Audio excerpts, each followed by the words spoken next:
जय Shri Mahakal Harihar. For every human, before taking any decisions in their life, what is their first priority? कोई भी मानव जाति को निर्णय लेने से पहले सबसे पहले क्या प्राथमिकता होती है? सबसे बड़ी प्राथमिकता होती है समझना, अंडरस्टैंडिंग। कोई भी निर्णय लेने से पहले आप कोई भी निर्णय लेते हो, आप भले 11th-12th के बाद कोई आगे करने जा रहे हो, ग्रेजुएशन करने जा रहे हो, तो आपको अंडरस्टैंडिंग चाहिए। पहले समझना ज़रूरी है, नहीं तो आपने एक कोर्स और ट्रेनिंग में आगे चले गए, आपको पता ही नहीं कि आगे क्या होना है। ठीक है, क्या फ्यूचर होना ये पता नहीं है। आप कोई भी निर्णय ले रहे हैं, ठीक है, शादी करने से पहले आपको पहले समझना है। शादी करना इम्पोर्टेंट नहीं है, पर पहले मानव क्या है ये समझ लेना है, जीवन क्या है ये समझ लेना है, अस्तित्व क्या है ये समझ लेना है, हरि क्या है ये समझ लेना है। ठीक है, जब तक आपने जीवन को नहीं जाना, अस्तित्व को नहीं जाना, हरि को नहीं जाना, तो कोई मानव को नहीं जान सकते आप। और जब तक मानव को नहीं जाते हो तो फिर आपके कोई भी डिसीजंस होंगे वो फेल ही होने वाले हैं, ये बात निश्चित है। उस निर्णय में आप कभी सुख नहीं हो पाओगे, क्योंकि क्योंकि मानव ही एक ऐसी प्रत्येक इकाई है, मानव ही एक ऐसी इकाई है इस पृथ्वी जगत में, पूरी प्रजातियों में, जो केवल सुख सुविधा से संपन्न होने के बाद भी क्या है, संतृप्त नहीं है। वो तृप्त नहीं हुई है। They are not getting fulfilment at all.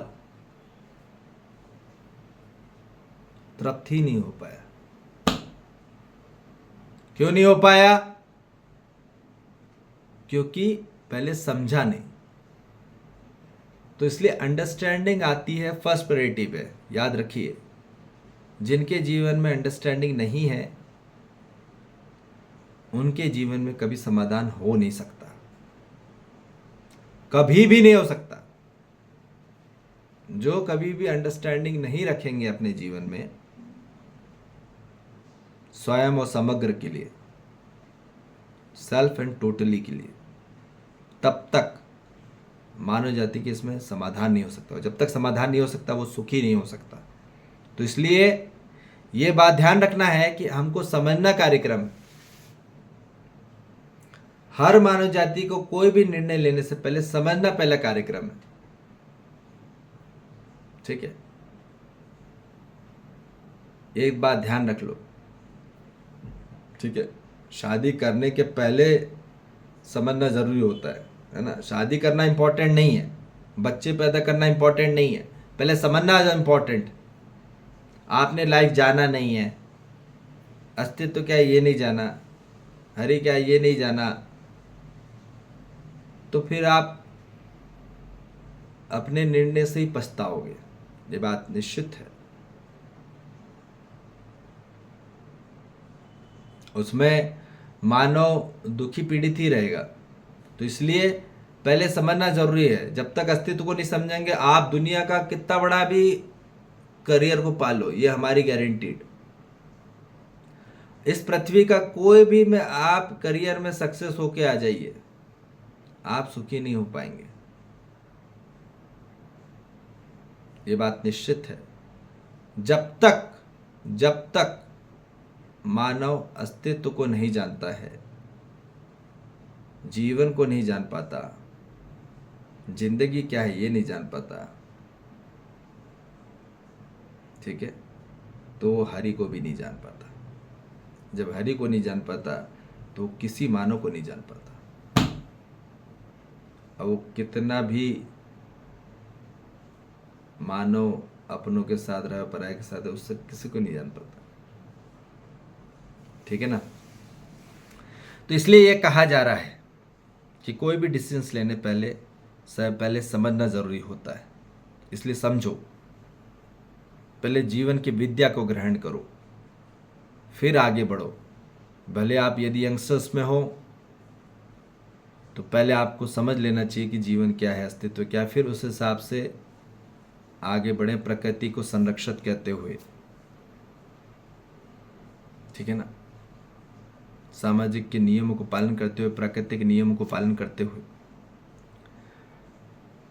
और जो मानव एडल्ट में है और जो मानव ओल्ड एज में है, ठीक है, उनके पास एक ही ऑप्शन है, स्वीकार करना। पर पहले समझोगे तभी स्वीकार कर पाओगे ना।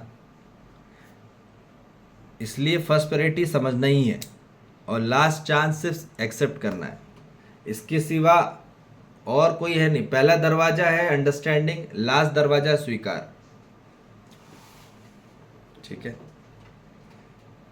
यही डेस्टिनेशन है। डेस्टिनेशन चालू होता है स्वीकृति के बाद। तो last chance, what is the last chance after taking any decision पास। कोई भी डिसीजन पास हो जाता है ना। किसी ने कोई भी निर्णय लिया, ठीक है, ले लिया, डिसीजन ले लिया। अब क्या होगा? अब मानव को स्वीकृत करना है। अब उसको स्वीकार नहीं कर पाता वो तो दुखी रहेगा। ठीक है, किसी ने कोई भी डिसीजन लिया, परिवार में, समाज में, प्रकृति ने कोई डिसीजन ले लिया, और आपके पास क्या लास्ट चांस बचता है? सिर्फ स्वीकार करने के सिवा और कोई ऑप्शन नहीं इस पृथ्वी जगत पे। ठीक है, इसमें कोई विकल्प नहीं है। इसमें कोई विकल्प नहीं है, स्वीकार करना ही होगा। जो मानव स्वीकार नहीं कर पाता वो सिर्फ भागते रह जाता है और भगाते रह जाता है। वो अतृप्त रह जाता है, असंतोष रह जाता है, अशांत रह जाता है, वो मातम में रह जाता है, उत्सव नहीं हो पाता उसका। तो ये बात कही जा रही है कि मानव जाति की इसमें एक्सेप्टेंस ही कार्यक्रम है।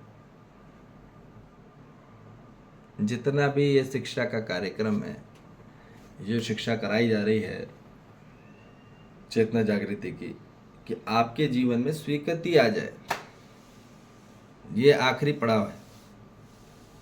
उसके बाद ही मानव जाति के तृप्ति चालू होती है। स्वीकृति के बाद ही मानव जाति में कार्यक्रम चालू होता है। असली कार्यक्रम उसके बाद है। अभी तो नाटक नौटंकी वाला कार्यक्रम है, ठीक है ना, उसमें होता कुछ नहीं है, ठीक है ना, उसमें कोई तृप्त नहीं होता मानो, ठीक है ना, इतना बात ध्यान रख लेना। कार्यक्रम का अर्थ होता है तृप्ति, भक्ति और शक्ति और मुक्ति होने का कार्यक्रम।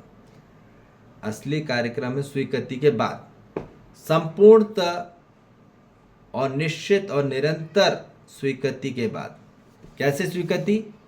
निश्चित स्वीकृति चाहिए हर मानव जाति के प्रति, हर जीव जंतु के प्रति, हर वनस्पति के प्रति, हर खनिज के प्रति, आंतरिक स्वरूप में, बाहर में नौटंकी वाला नहीं। ठीक है, बाहरी दिखावटी के लिए नहीं हम आपको स्वीकार करते हैं, ऐसा नहीं। आंतरिक स्वरूप से हर मानव जाति के लिए अच्छी शुभ चेतना और शुभ कामना रखना। ठीक है, और हर मानव जाति के लिए शुभ कल्पनाएं में होना। ठीक है, जब शुभ कल्पनाएं में होता है मानव, तब आगे बढ़ता है। जब शुभ विचार होंगे तभी तो शुभ व्यवहार हो सकता है। शुभ विचार ही नहीं होंगे तो शुभ व्यवहार कहाँ से होगा? ठीक है, तो इतना बस ध्यान रख लीजिए कि जीवन की फर्स्ट प्रायोरिटी, कोई भी डिसीजन लेने से पहले आपको समझना है, समझ के डिसीजन लेना होता है, और फिर निर्णय लेने के बाद संपूर्णतः से स्वीकार करना होता है,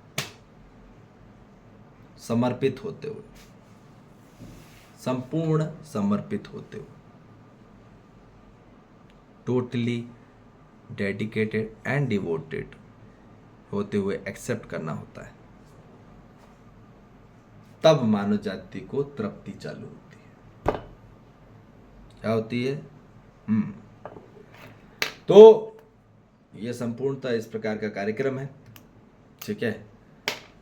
तो मानव जाति को ये ध्यान रखना है, ठीक है, कि कोई भी डिसीजन लेने के पहले मानव सबसे पहले अंडरस्टैंडिंग रखना जरूरी है, ठीक है, और दूसरा एक्सेप्टेंस। तो कोई भी मानव से आपको क्या अपेक्षा है, दूसरे मानव से क्या अपेक्षा है आपको, बस यही चीज कि वो मानव, हर मानव आपको समझ ले और स्वीकार कर ले। पर आप दूसरों से चाह रहे हो, पर आपको क्या चाहना है, हर मानव जाति को क्या चाहना है, आपको भी यही चाहना है और यही करना है। तो जब चाहते हो तो वो करना होगा, और जब करोगे आप, जब आप समझोगे, तभी आप सुखी होगे जीवन को, अस्तित्व को। और जब आप स्वीकार कर लोगे, फिर आप तृप्त होगे, फिर आप मुक्त होंगे, और फिर मुक्त होने के बाद फिर असली शांति है। ठीक है जी। जय श्री महाकाल। हरिहर।